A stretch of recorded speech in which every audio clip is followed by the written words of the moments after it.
जम्मू काश्मीर किश्तवाड़ प्रकृतिर तांडव बादल फटा वर्षार 52 जनकर मृत्यु होइछि।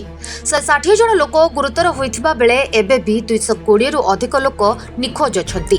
एही विपर्जय रे 2 जन सीआईएसएफ जवान को प्राणहानि होइछि।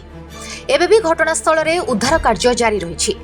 एनडीआरएफ टीम घटनास्थल रे पहुंची माटी तळु जीवन खोजुछंती। अनेक लोक माटी तळे फसी रहिथिबा अनुमान करा जाउछि।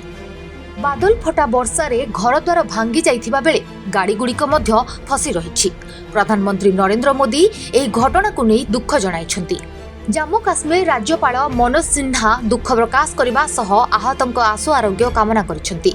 गतकाली मध्याह्न समय आसीथिबा विपर्जय लोकंक भितरे आतंक खेलाई दैथिला। मचेल माता यात्रा पाई श्रद्धालु माने किश्तवाड़ जिल्लार चसोती गाँव रे एकजुट होइथिले। हेले अचानक बादल फटा वर्षा प्रलय रचिथिला। जीवन बंचाइबाकू लोक माने चित्कार करुथिले। आ लोकंकू उद्धार करिबा पाई देवदूत पालटिले स्थानीय लोक, भारतीय सेना एवं स्थानीय प्रशासन। तुरंत सेमानकू उद्धार करी मेडिकल भर्ती करा जायथिला। शताधिक लोक निखोज थिबारु मृत्यु संख्या बढ़िबार संभावना रहिछि।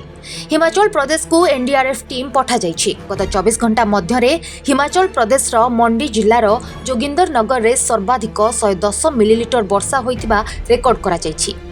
आगको आहुरी प्रबल वर्षा संभावना थिबा जोगु विभिन्न अंचल पई सतर्क सूचना जारी करा जायछि। Bureau report, ATV Odisha live.